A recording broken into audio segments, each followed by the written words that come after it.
Boa noite, entrando. Vamos iniciar uma live com o Fábio Volante, que é chanceler da Ave Imperium e candidato a vereador na cidade de São Paulo.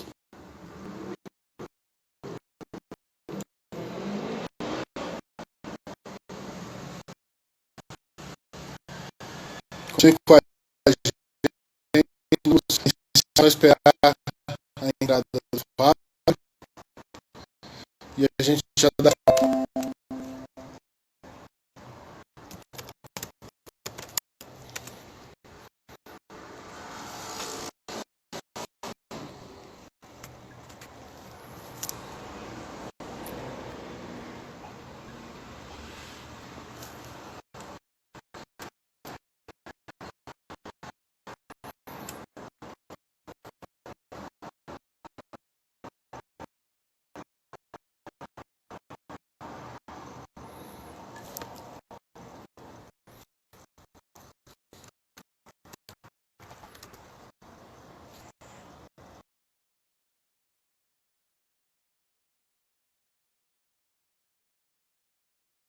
Sejam todos bem-vindos. Alô! Boa noite, Fábio. Boa noite, Davi. Tudo bom? Tudo bem e você? Tudo ótimo. Seja bem-vindo. Seu áudio tava picotando um pouquinho, agora deu uma melhorada. Melhorou agora? Melhorou. Ok. Bom, então vamos aguardar mais uns 2 minutinhos só para o pessoal ir entrando, né? Para a gente começar nosso bate-papo. Tranquilo.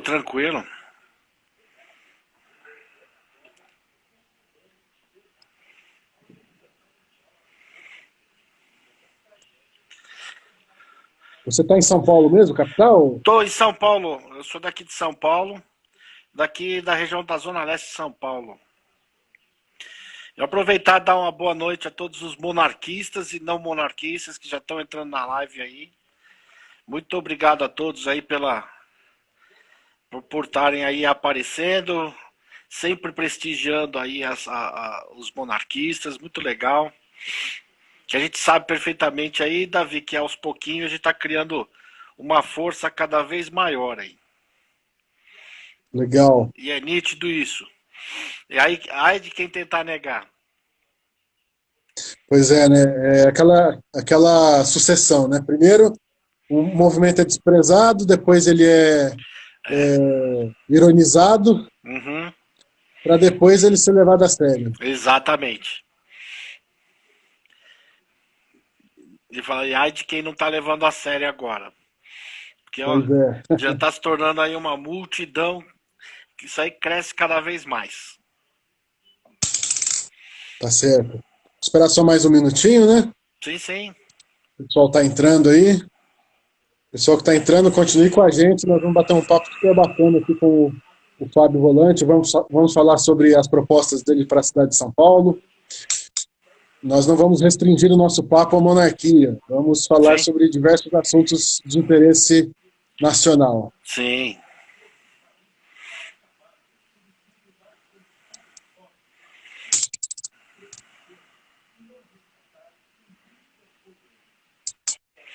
Muito feliz aí também pelo crescimento aí de vocês, viu? O canal de vocês, ó, explodiu. Rapaz, Explodiu. graças a Deus. Já ficaram os campeões, né? Vocês já são agora os campeões do Instagram. Parabéns aí ao todo o movimento. Muito obrigado. Nós temos feito um trabalho incansável, né? Isso A aí. ideia realmente é levar a ideia da monarquia para o povão, né? Não é Isso. tirar aquele ar de chá da 5, né, do movimento. Não, tem que levar, bater o papo. Pois é. A gente tem que Bom, discutir bastante. Pode falar, Davi. então já deu 5 minutos aqui de vídeo, então vamos iniciar o nosso bate-papo.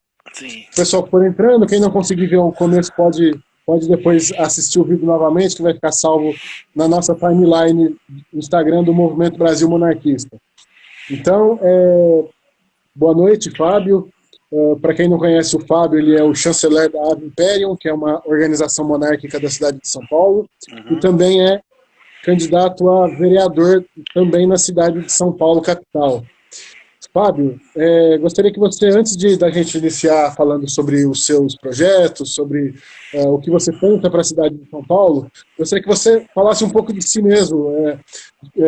Como se iniciou na sua mente essa ideia de ser monarquista? Desde quando você se interessa por política? Qual a sua profissão? Fala um pouco sobre você para o pessoal de casa ouvir. Então, eu vou me apresentar. Eu sou Fábio Volante, candidato a vereador pela cidade de São Paulo, número 28200, e sou chanceler do movimento Ave Império desde 2017. Mas na monarquia, eu sou monarquista desde a década de 80. Eu fui principiante, vamos dizer assim, que tive uma passagem muito rápida no TFP, quando criança, pequena, é lá que eu conheci Dom Bertrand. Mas quem mais estava lá no TFP era meu irmão, eu estava iniciando, e aí deu uma confusão gigantesca naquela época. O Fantástico fez uma perseguição, a Globo fez uma perseguição, e a gente era criança, né? E todas as crianças que lá seguiam o TFP foram retiradas.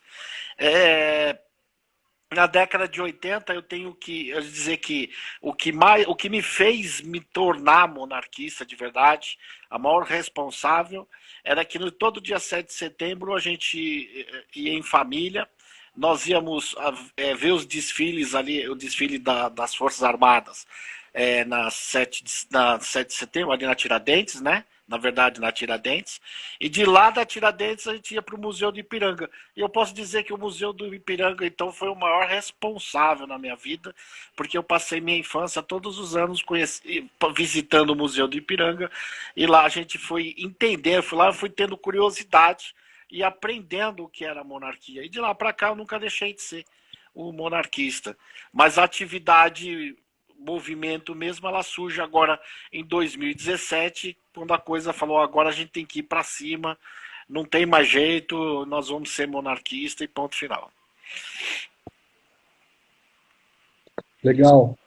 E você falou que você está na Ave Imperium desde 2017. Você é o fundador da Ave Imperium? Eu sou o chanceler da Ave Império, fui eu que criei todo o projeto da Ave Império, e eu tenho a pretensão aí de, talvez ano que vem, ela já esteja pronto já com CNPJ, e nós vamos transformá-la num círculo monárquico. Legal, muito bom. Subir mais um patamar aí para distribuir a Ave Império por todos os estados de São Paulo. Bacana.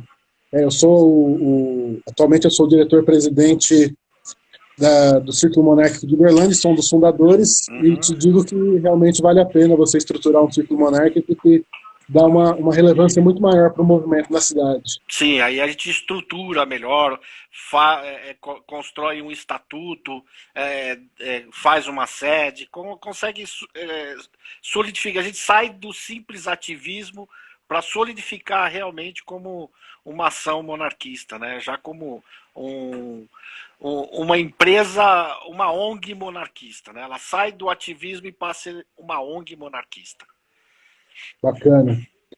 E uma das suas principais propostas, Fábio, diz respeito à questão da acessibilidade, né?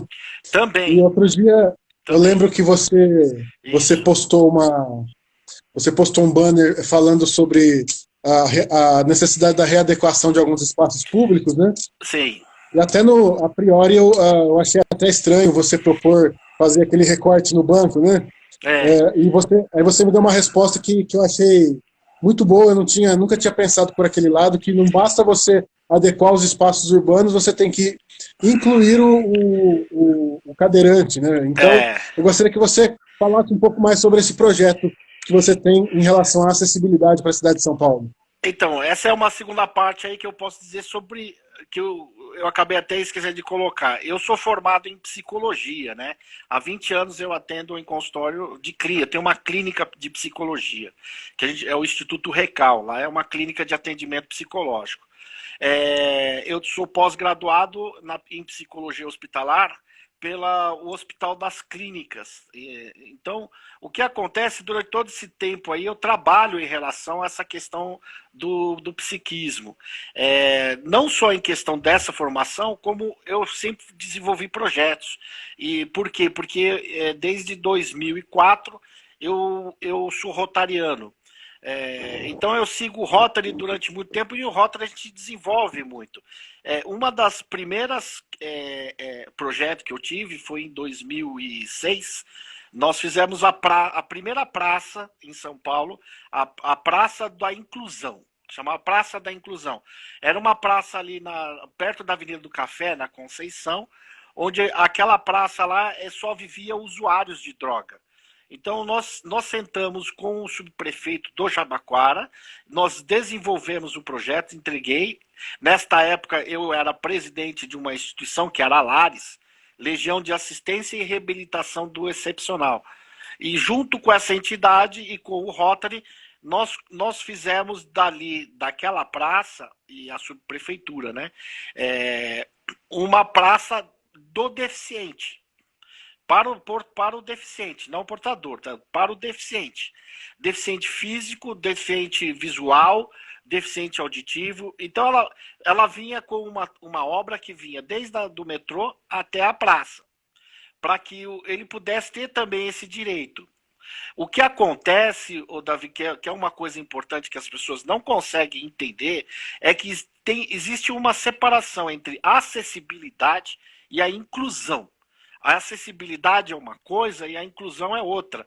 A acessibilidade, por exemplo, é você fazer uma rampa, você fazer com que ele possa ter acesso a algum lugar. Mas a inclusão, ela diz respeito a fazer com que esses portadores eles possam ter uma vida normal. Eu vou te dar um exemplo. Eu já atendi, eu acompanhei e eu aprendi tudo isso ouvindo os problemas desses deficientes. Por exemplo, eu vou te dar um exemplo.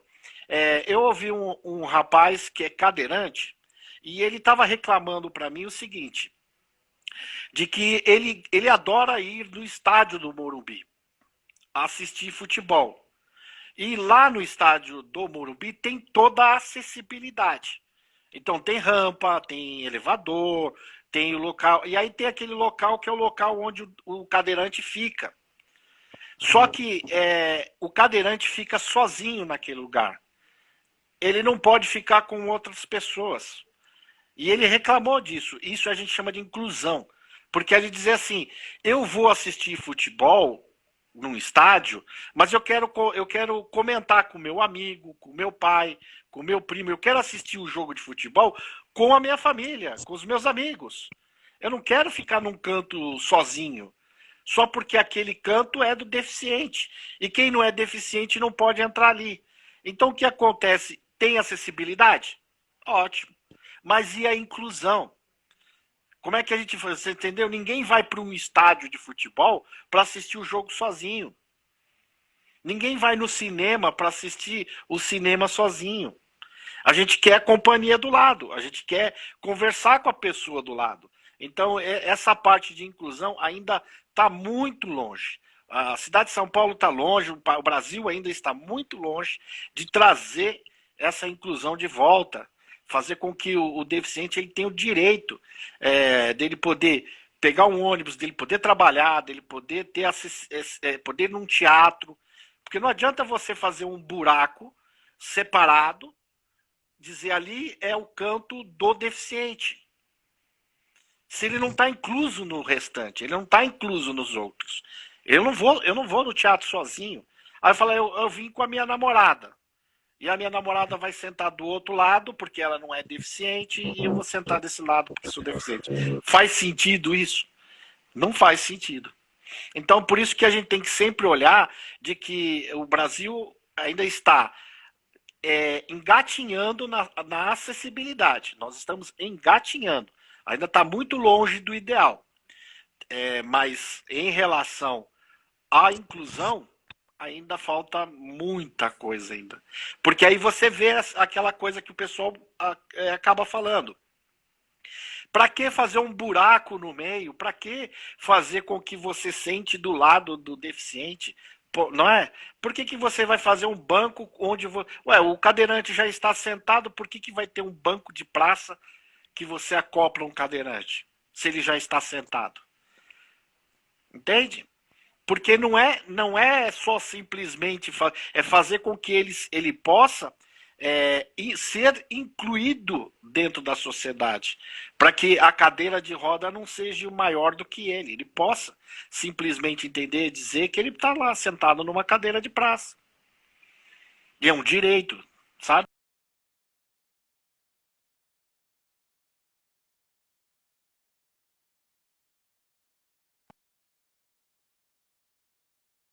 Uma travadinha no seu, né? Oi? Me ligaram aqui bem no meio da live.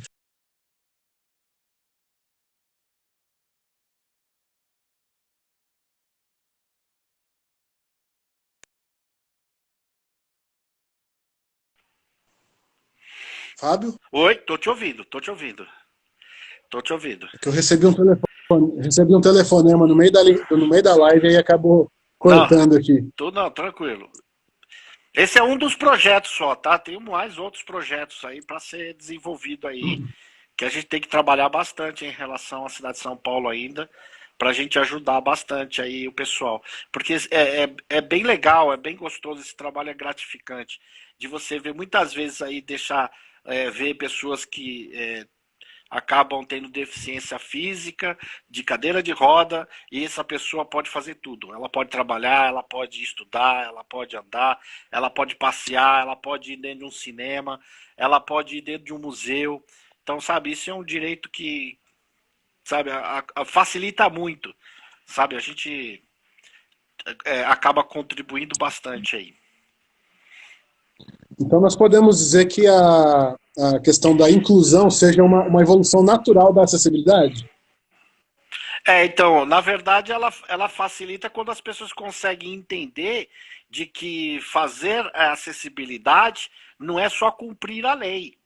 Não é só você falar, eu tenho um comércio, fiz a rampa, ó, beleza, tô legal. Não, é você ajudar e contribuir para que esse deficiente ele se sinta incluído no meio dos demais. Então, não é só simplesmente você criar, falar, eu estou obedecendo a lei, ponto final. Não. A acessibilidade é fazer com que ele entre, ele acesse, ele consiga ter acesso. Ponto. Agora, incluir na sociedade significa fazer com que esse deficiente ele possa ter uma vida normal. Ele não vai ter, ele fala assim, a partir do momento que você é cadeirante e você, como cadeirante, não tem limitações por causa da cadeira de roda, então você está num lugar, está numa cidade onde praticamente a inclusão está sendo bem desenvolvida. Toda vez que a gente ouve falar de um cadeirante que ele sai de casa, ele vai trabalhar, ele faz faculdade, pronto. Esse é o caminho de inclusão. Essa é a inclusão. Legal. E eu li também que você tem alguns projetos em relação a animais abandonados. Isso, nós temos também, em relação aos. A gente queria, na verdade, ampliar aqui na cidade de São Paulo, isso já existe, tá? O pessoal acha que é uma competição, e isso é um projeto que eu sei que é meio polêmico, aí as pessoas acham que é uma competição, mas não é. A cidade de São Paulo hoje tem bastante dinheiro em caixa, e o seu prefeito investiu muito pouco no que deveria ter feito em 4 anos. O projeto é para ampliar mais hospitais veterinários públicos. Por quê? Porque a gente pode entender que a gente... Vamos se dizer assim, eu sei que cada um lá fala, ó, se você tem o seu bichinho, o seu pet, você que cuide do seu pet. Mas não é bem assim, né? A gente pode dizer que muitas vezes tem pessoas que não têm condição nenhuma de pagar um veterinário, não tem condição nenhuma de fazer a castração do seu animal, de pessoas de condições muito pobres, né? Então isso pode e deve sim ser expandido. Então a gente hoje aqui na cidade de São Paulo tem 4 hospitais veterinários, e esses 4 hospitais veterinários já trabalham amarrotados, eles já não conseguem atender toda a demanda. E a gente precisa realmente forçar para que surja mais, e principalmente mais próximo da periferia, né? Que é da onde o pessoal que mais precisa. É, Legal. eu queria emendar também, já aproveitar e já falar de um outro Fique à projeto vontade. bastante importante que eu quero desenvolver, que também são os carros-chefes. Um deles é a minha preocupação, eu fiz até um vídeo que está no YouTube, lá no canal Fábio Volante, que é sobre o patrimônio público histórico da cidade de São Paulo. E eu tenho sempre. Eu fui o primeiro candidato aí a levantar essa bandeira e trazer essa bandeira de que nós estamos perdendo o nosso patrimônio público. E eu fiz até um vídeo, foi um vídeo sobre o que era um quartel do 2º BG, onde eu servi lá, o quartel do 2º BG. Na verdade, ele era a casa da Domitila. Foi um presente de Dom Pedro I, ele deu para Domitila, um casarão gigantesco, né, que era um quartel, e hoje ele está praticamente à beira de despencar, ele vai despencar literalmente. Esse prédio ele é tombado pelo patrimônio público e nada é feito. Está sob a proteção da Polícia Militar, porque é a Polícia Militar que ficou responsável, e eles, infelizmente, não fazem nada. Chegaram até mesmo a comunidade do patrimônio, que é uma associação que cuida dos patrimônios, que é uma ONG, né? Abriu uma ação contra a Polícia Militar e eles perderam, a Polícia Militar perdeu e foi condenado a pagar 50 mil reais por dia de multa, enquanto não resolvesse o problema desse patrimônio. E aí nós já estamos passados dois anos e meio e nada foi feito. Então a gente precisa, eu tenho assim, que em mim eu sei perfeitamente da importância que é salvar o patrimônio, e junto de salvar esse patrimônio é criar roteiros turísticos históricos na cidade de São Paulo, porque um museu ele liga com o outro, eles não são isolados. E aí o que nós estamos fazendo com isso? Nós estamos desenvolvendo a economia do turismo, que é o negócio de turismo. Nós estamos desenvolvendo o comércio no entorno desses museus que poderiam estar aí sendo privilegiados. E é evidente que desde que a esquerda tomou a cidade de São Paulo, tudo que era museu, que era coisas históricas que nós podemos dizer sobre a história do Império Brasileiro, elas foram postas para debaixo do tapete. O único museu que agora ficou da cidade de São Paulo, que de fato fala sobre o passado, é só o Museu do Ipiranga, que está fechado desde 2013. Desde 2013 está fechado. Por falta de manutenção, por falta de atenção, por falta de trabalho. Então, na verdade, a cidade de São Paulo, com a era PT e PSDB, ela se desenvolveu em esconder 100% o Império Brasileiro. E aí eu quero retomar tudo isso aí. Dizer não, de forma alguma, nós vamos restaurar e trabalhar. Nem que isso a gente possa dizer, se como vereador eu tiver que correr atrás do setor público para fazer e desenvolver essa restauração, você pode ter certeza que nós vamos correr atrás disso. Aí não tem como falar que é falta de dinheiro. Falta de dinheiro não, é falta de vergonha na cara. Muita falta de vergonha na cara. O Estado de São Paulo e a cidade de São Paulo estão esperando a casa da Domitila desabar. Eles estão esperando a casa da Domitila desabar para depois dizer assim, ó, ela desabou. Puxa vida, que pena. Então vamos tirar tudo lá e vamos fazer uma praça ou vamos fazer um shopping. E é assim que a cidade de São Paulo vem tratando toda a nossa história, todo o nosso trabalho, infelizmente.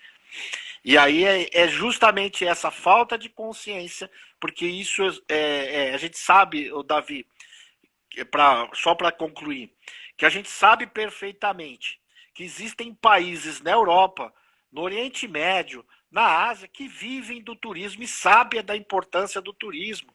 E sabem o quanto eles são geradores de negócio. Então não podemos desprezar. A nossa história não vai ser apagada. Ela não vai ser apagada.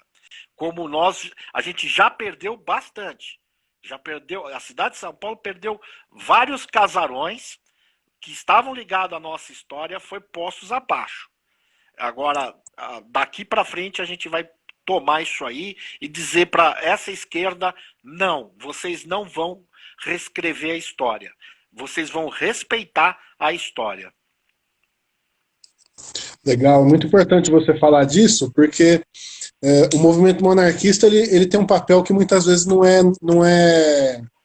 notado, não é tão óbvio quanto ele deveria ser, que é mais do que ser um movimento político, ser um movimento de resgate cultural, né, da nossa história, da importância que o nosso país já teve e de trazer de volta à mente das pessoas a história do país, a identidade, né, uma unidade da identidade nacional que vem desde 1500 e não começou semana passada, né? E o movimento monarquista tem esse papel também desse resgate cultural, e é interessante você ter um projeto de resgate do patrimônio histórico da cidade de São Paulo, que, aliás, é um patrimônio belíssimo, está, infelizmente, jogado às traças. Eu conheço São Paulo, meu pai é de São Paulo, eu já fui diversas vezes à cidade de São Paulo, e dá uma grande tristeza. Por exemplo, um amigo que é maestro esteve outro dia em São Paulo e mandou um vídeo lá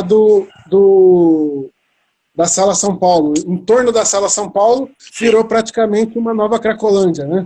Perfeito. Então, dá uma tristeza muito grande ver como os nossos governantes, não é PT, PSDB, são os governantes em geral do nosso país que têm um desprezo bizarro pelo patrimônio histórico, cultural e artístico do nosso país, né?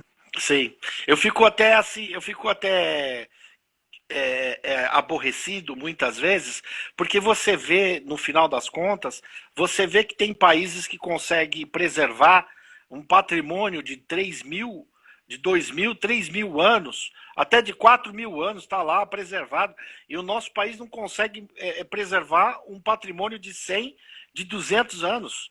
A gente não tem patrimônio mais de 200 anos, 300 anos.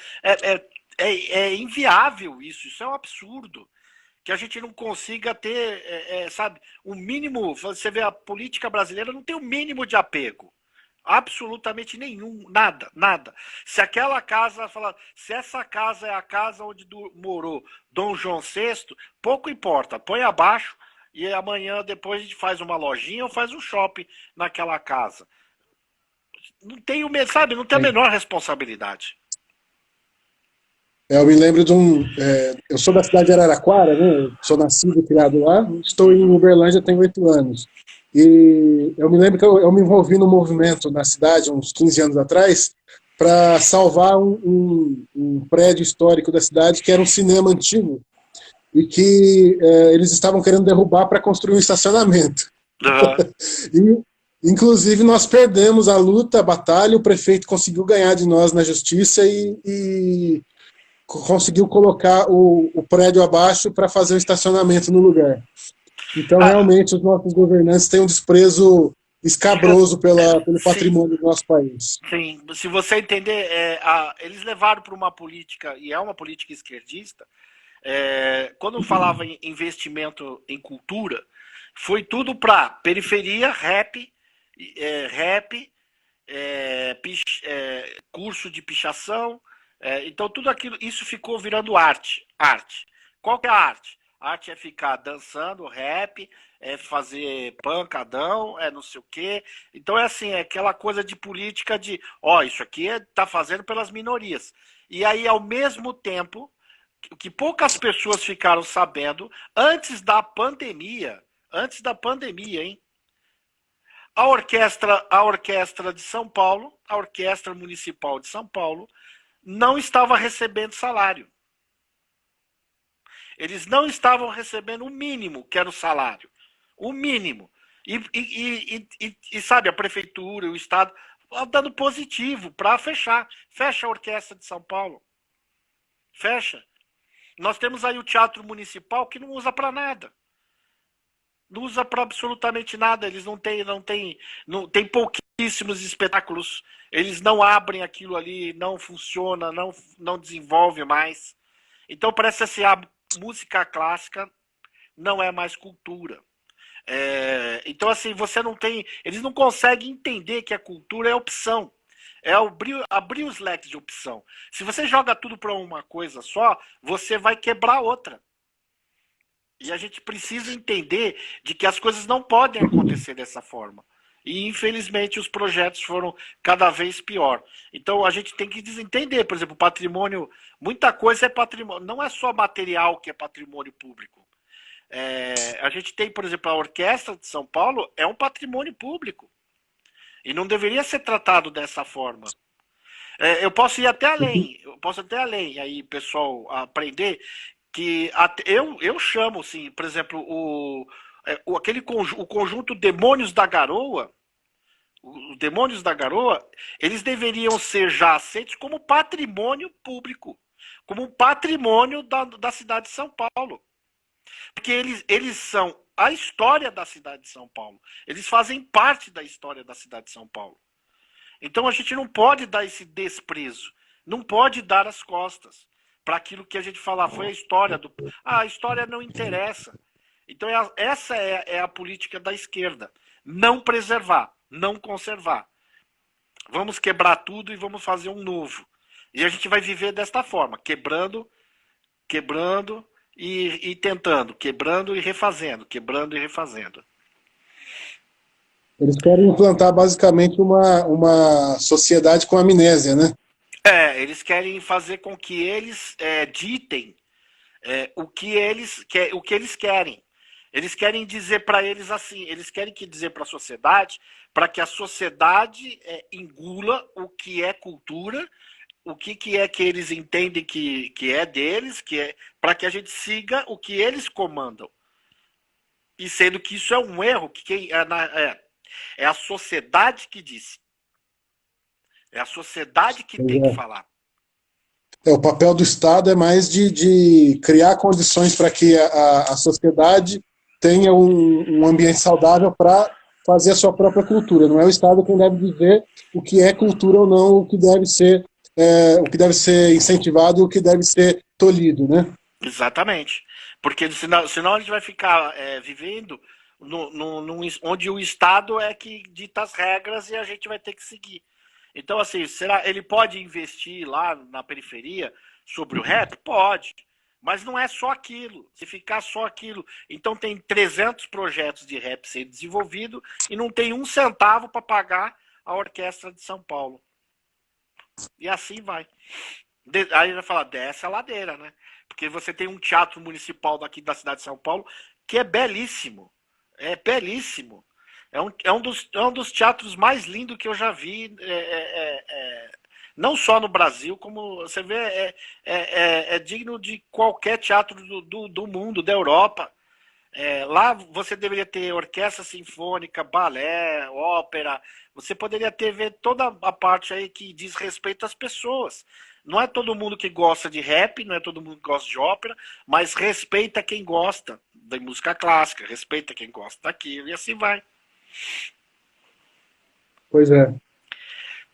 E, o Fábio, conta um pouquinho sobre seus demais projetos. Nós falamos dos principais, né? Mas eu creio que você tenha mais a dizer para a cidade de São Paulo. Então, eu tenho aqui a retomada porque a gente tem aqui, eu sou da Zona Leste, né? Algum dos grandes projetos meus está voltado à Zona Leste, porque é a periferia onde tem o menor índice de desenvolvimento de toda a cidade de São Paulo. Nós temos aqui um problema sério na cidade de São Paulo, na Vila Carrão. Vila Carrão tinha um hospital, e por incrível que pareça, o hospital da Vila Carrão atendeu por 20 anos o bairro.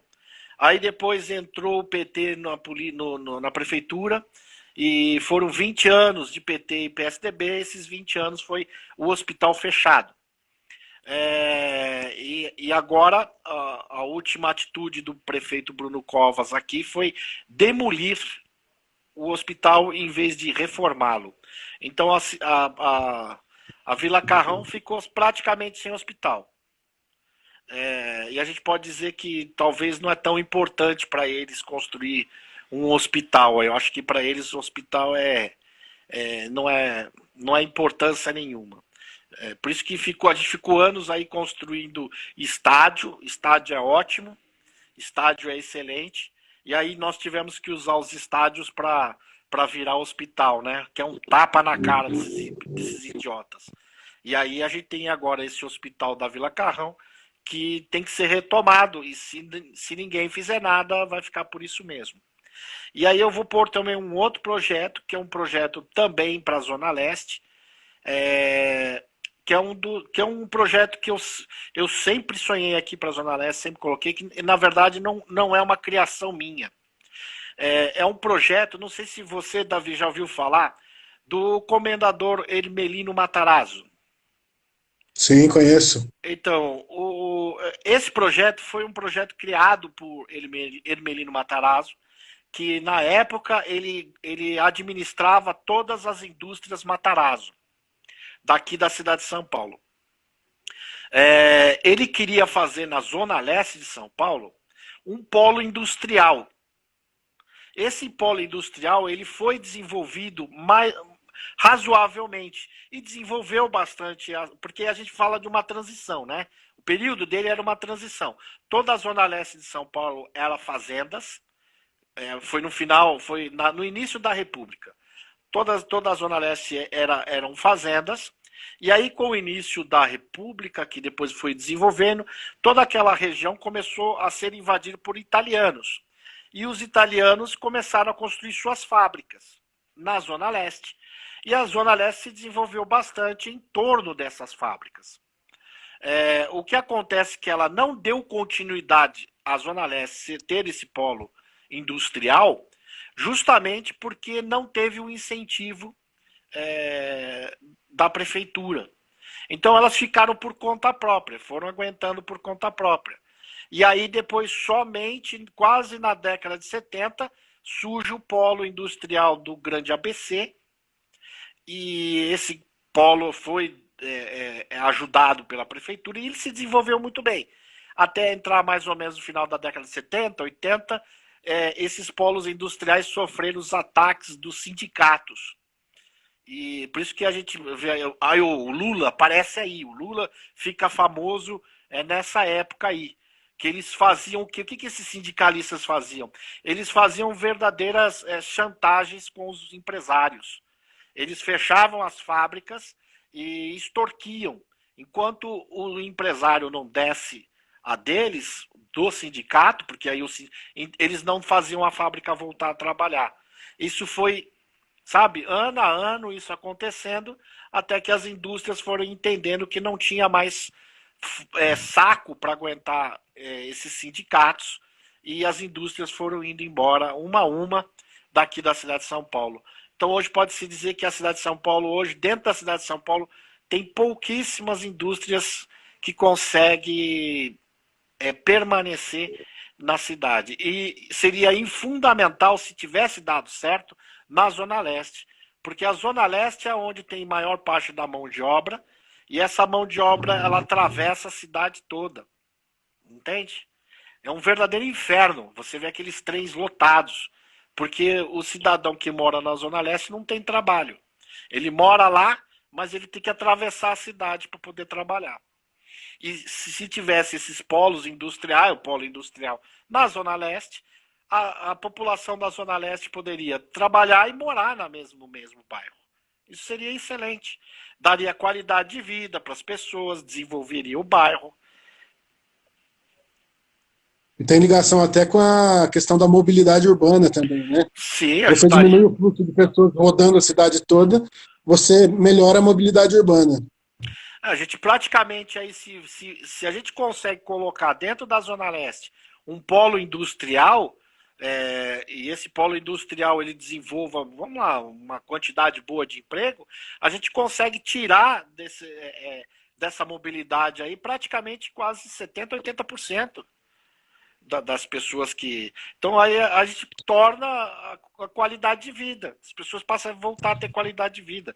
Porque São Paulo é grande. Davi, você acredita que tem pessoas que, por exemplo, passam 2 horas no transporte, 2 horas e meia no transporte para poder ir trabalhar? Que a pessoa vai trabalhar, tem que entrar na empresa às 6 horas da manhã.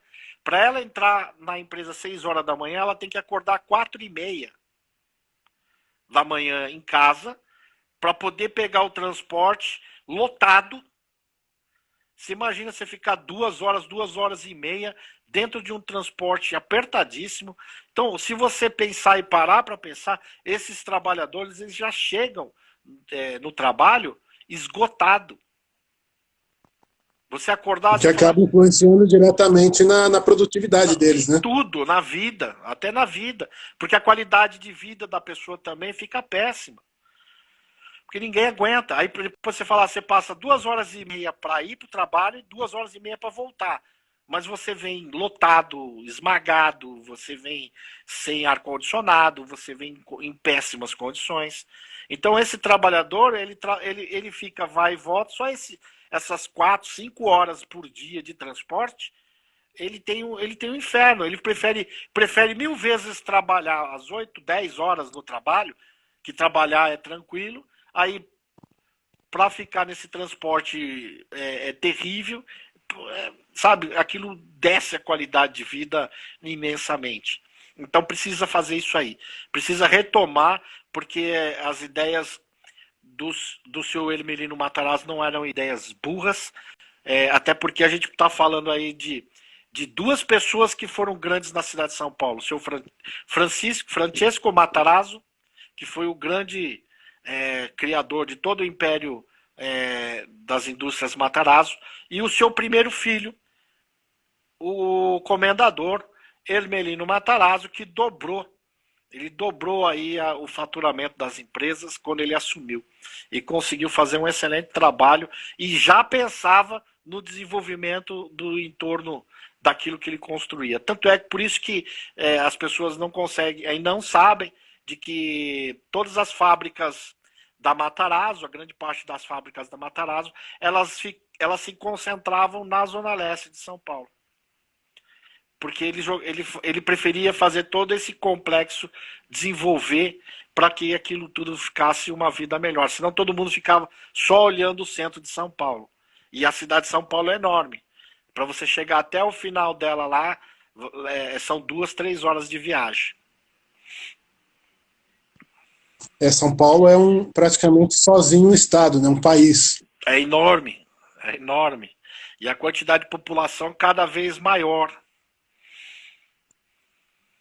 Legal. E em relação à educação, você tem algum projeto específico para essa área?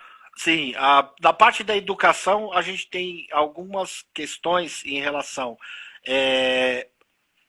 principalmente da Prefeitura de São Paulo, em relação a lutar. Primeiro passo, lutar contra o desenvolvimento dessa doutrinação, fazer o serviço reverso a isso, derrubar toda essa doutrinação que ela é muito destacada na prefeitura, nas prefeituras de São Paulo, a gente tirar essa doutrinação política e trazer de volta para a cidade de São Paulo o desenvolvimento de uma escola conteudista, fazer com que as escolas municipais da cidade de São Paulo elas voltem a ser conteudistas, fazendo com que o aluno possa realmente repetir, que ele possa ter nota baixa, que ele pode ter nota baixa, não tem que ficar fazendo de conta que ele não tem que ter nota baixa, porque essa é a ideia Paulo Freire só veio para estragar. Dizer que o aluno ele não está aprendendo nada, mas a gente dá uma nota de participação e essa nota de participação passa a ele. E ele passa cada vez mais sabendo menos. Então, isso não é eficiência na escola. A escola é conteudista. A escola é conteudista. E tem que ser assim. Não é as pessoas reclamam e falam, existe uma diferença muito grande entre os que têm dinheiro, que estudam em escola particular, e os que estudam em escola municipal. Hoje, na cidade de São Paulo, por exemplo, as escolas municipais, você vai nas escolas municipais no fundamental, eles aprendem o quê? Eles aprendem dançar break, eles aprendem rap, eles aprendem dançar, rebolar até o chão, eles aprendem pichação. Aí você compara com as escolas particulares. O que, que esse garoto da escola particular está aprendendo? Física quântica, robótica, ele está aprendendo outras ciências, química mais avançada. Então, nessa balança aí, quem é que vai para frente? O que fica dançando com a bundinha até o chão ou o que está estudando robótica, internet avançada, web designer? A municipal não tem nada disso. Então é valorização do ridículo. A escola hoje municipal se tornou a valorização do ridículo, de não fazer com que esse jovem ele vá para frente. Não está contribuindo cada vez, está contribuindo cada vez menos. Cada vez menos está contribuindo. Porque a gente pode dizer os índices de qualidade de ensino no Brasil é cada vez menor. Nós estamos despencando ano a ano. E isso não é só em São Paulo, isso é no âmbito geral. Porque a gente, infelizmente, entrou numa onda, nessa bolha absurda de achar que essa doutrinação aí é mais importante que o desenvolvimento psíquico, de conhecimento, o desenvolvimento de caráter, de personalidade do jovem. Infelizmente, está jogado no lixo. E ao contrário do que os progressistas costumam falar, né, o problema da educação brasileira não está ligado a dinheiro, porque verba tem, né? O que não tem é uma alocação correta dessa verba.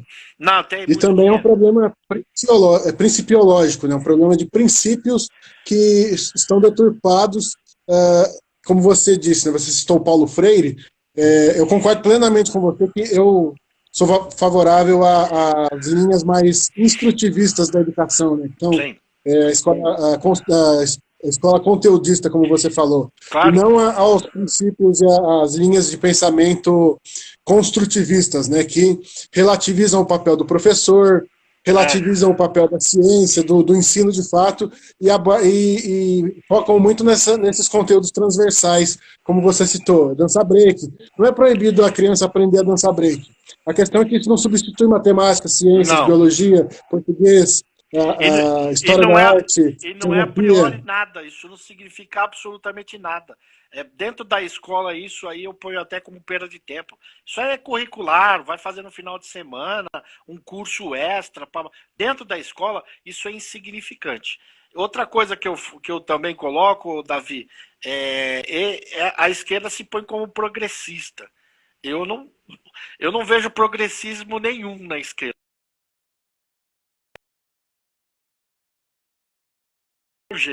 De realmente eles serem progressistas. Para mim, eles são extremamente retrógrados. Eles jogam para baixo, colocam as pessoas para baixo, faz um divisionismo. Não tem progressismo nenhum neles aí. Eu acho que tá muito longe deles aí. E vamos valorizar, fazer com que o ensino avance para frente. Isso a gente pode dizer, foi no Japão. O Japão é uma potência porque o ensino é conteudista, na Coreia é conteudista, na Inglaterra é conteudista, nos Estados Unidos é conteudista. E qual é o problema de ser conteudista? Porque sempre a gente ficou praticamente toda essa era PT especulando que a criança estressa. Se você ficar fazendo ela estudar, ela estressa. Então não tem solução. Se a gente vai ficar preocupado que a criança estressa com a matemática e a gente vai deixar de dar matemática porque a criança estressa. Vai falar, vocês estão tirando uma das coisas principais como psicólogo, eu assino embaixo isso. O principal ponto de desenvolvimento de uma criança é a frustração. Criança que não sabe lidar com a frustração vai se tornar um adulto problemático. Então, a criança ela tem que aprender a se frustrar. Ela tem que aprender que a matemática é chato, mas você vai ter que aprender. Não tem que ser, senão a Fábio, gente você segue. consegue me ouvir? Ô, tranquilo. Tô te ouvindo bem. Eu não te ouço. Tô te ouvindo bem. E agora? Eu não consigo te ouvir. Eu tô ouvindo, eu tô ouvindo. Tira, tira o seu e põe de novo. Oi, alô, alô, alô. Eu tô bem. Som, som. Tô ouvindo. É o teu aí. Tira ele, ó. Tira e põe de novo. O teu áudio. Todos me ouvem? Eu não sei o que aconteceu com o meu aqui, eu não consigo te ouvir. Peraí. Bom, mas se o pessoal de casa ouve nós dois, não tem problema. Só vou falar que nós entramos nos minutos finais Alô, alô? e eu vou deixar agora esse espaço aberto para Não, mas você dar mais alguma mensagem final, mandar um recado para o pessoal da cidade de São Paulo, principalmente, tá ouvindo? para reforçar esse bate-papo que a gente teve aqui. Tá ouvindo? Você tá ouvindo ou não? Tá ouvindo ou não? Tá ouvindo? Não? Quantos minutos? Você sabe quantos minutos falta, não? Quantos minutos tem aí, não?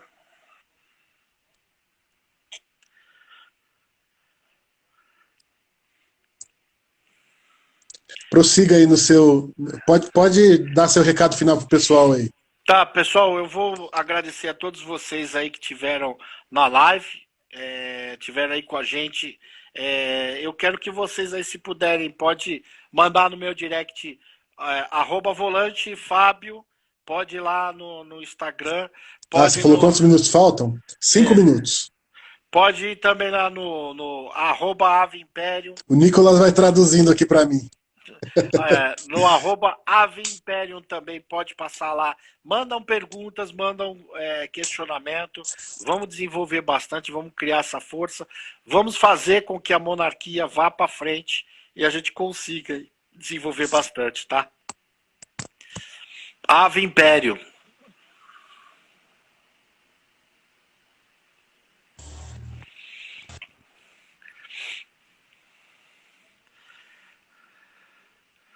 Ele ainda não tá ouvindo ainda, né? Não tá conseguindo, Davi? Então vamos lá, pessoal. Vou ainda continuar. O pessoal que quiser ainda também terminar aí com alguma pergunta, eu posso responder aí, tá? Pra gente concluir. Certo? Esse finalzinho aí ele não tá conseguindo. Acho que deu um pau aí no áudio dele, mas tudo bem. Né, pessoal? Então, vamos lá. Eu só ia também depois, a gente poderia falar. Eu vou deixar também para o pessoal. Eu sei que teve um pessoal aí que andou perguntando aí a respeito da Constituição, né? Eu sei que não tem nada a ver aí com a parte de vereadores, mas a Constituição do Dom Luiz Felipe, tá? Eu vou fazer uma live essa semana aí, lá na Ave Império, vou colocar lá em destaque na Ave Império. Vou pedir para que todos vocês possam participar dessa live que eu vou fazer, e nós vamos discutir aí sobre o que vai vir aí pela frente, que vai começar, a gente vai começar essa luta a partir de fevereiro aí, que é a Constituição, a nova Constituição aí, que está descrita aí pelo nosso príncipe e deputado Dom Luiz Felipe, que vai ser importantíssimo aí para todo o nosso movimento aí, tá bom?